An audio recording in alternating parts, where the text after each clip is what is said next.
Boom! And we're live. How you doing?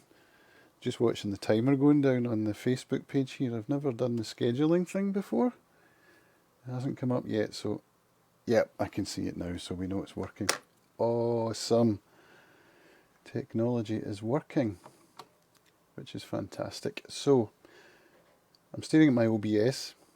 I think I know what I'm doing. And welcome to another guitar lesson. Sorry, I forgot to come back in. I think the last one was probably Thursday last week. And here we are Tuesday. I know it said it would be every day, but I had to go shopping and walk the dogs and stuff like that. I'll get better at this, I promise. So today we're going to take a look at our first chord. So the first thing to take a look at is how the chords are actually notated, so that if you're looking up chord charts, you'll know how to read them. So I'm going to switch here to my browser, and we're looking at a D chord. This is called a chord box. I basically just googled D chord and this was the first one that came up, and it's a good example, so I'm just using it. So you'll see there the thick bar along the top of the box. That corresponds to the nut on your guitar. So let me just give you a reminder of what the nut on your guitar is. Take a look at this bit here.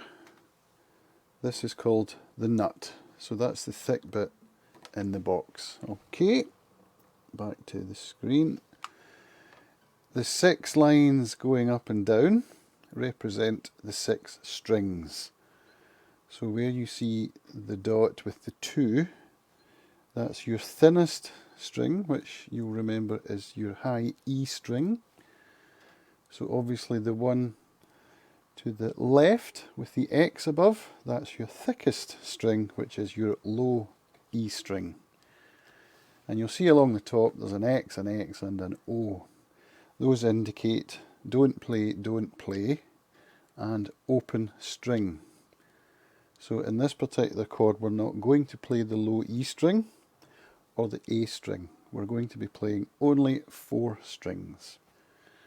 And the numbers, you may have guessed, they correspond to the frets on the guitar. Each of the horizontal lines represents one of the fret wires on your guitar. So you'll see that the D chord is going to be played on the 2nd and 3rd frets on your guitar. And it makes a nice little triangle, and that's how I like to think of the D chord. The 1 is your index finger, the 2 is your middle finger, and the 3 is your ring finger. Right, so we're going to come back. Let's turn around. Let's put on my big lights.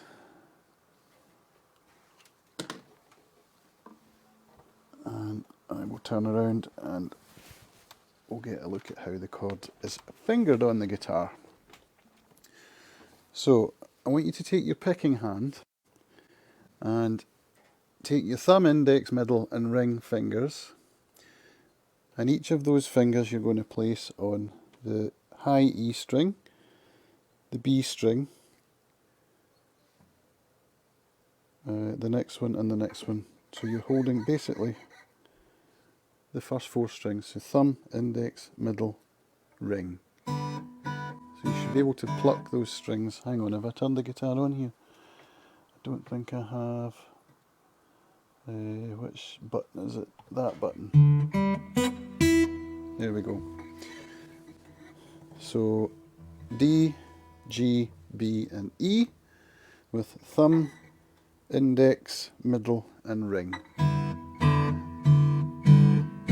And what that's going to do is it's going to give you a feel for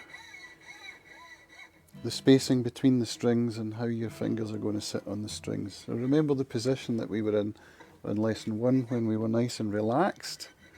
So you'll see here that my shoulder's down and there's a nice straight line here, forearm to wrist, and my picking hand is right in the middle of the sound hole. And that's where I would like you to place your hand. With your fretting hand, Remember, we're going to use fingers 1, 2, 3. We're going to place our index finger on the, let's go to the 3rd string. Remember, we count from the bottom to the top, or actually let's switch that around. This is, although it's at the top as in nearest the ceiling, it's called the bottom string. The one that's nearest the floor is called the top string because it's based on pitch and not on position between floor and ceiling. Okay, it's a little bit confusing, I know, but you'll get the hang of it. So when I say top string, that's your top string and that's your bottom string, right? So we're going to take our index finger on the 1, 2, 3rd string, 2nd fret, middle finger, 1st string, 2nd fret, and ring finger, 2nd string, 3rd fret. Oh, my microphone's cutting in and out. So that gives us the triangle shape. Remember that you saw over here on the browser. Little triangle shape is what we're making with our fingers. So if you hold that down, you want to place your fingers quite close to the fret wire on the next fret towards the sound hole. If you place it too near the fret nearest the nut, you're not going to get a clean note, you're going to get some buzzing, and we don't want that.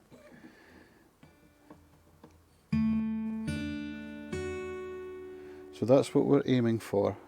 You'll find it starts to bite a little bit. It's going to get painful on your fingers after you hold that fret down for a while.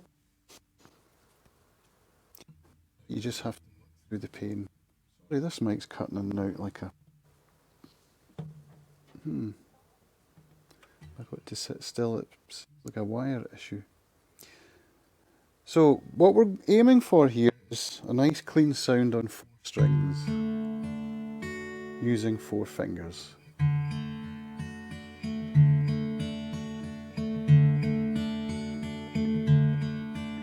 And we're playing a nice arpeggio. I'm going to actually use an REM song. That's going to be the first song that we learn. Remember the song called Everybody Hurts? I do love that song, and it's a nice one to learn as a starting song. It gives us that nice finger picking arpeggio. The next chord we'll look at will be the G chord for next time.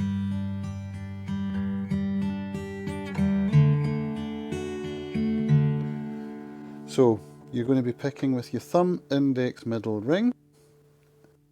So going from 4th string to 1st. And then back again.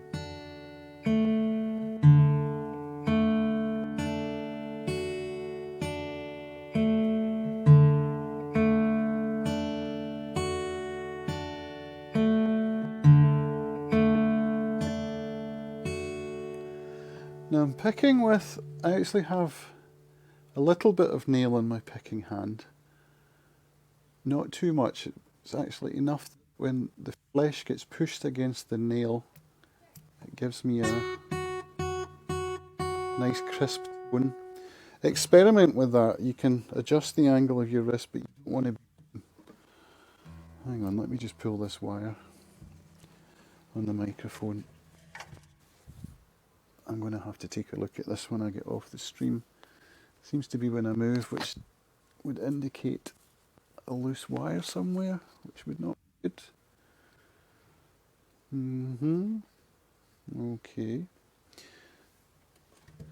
So with the angle of your picking hand, you don't want your wrist to... sorry folks. You don't want your wrist to be under any kind of strain. You want it to be straight and relaxed.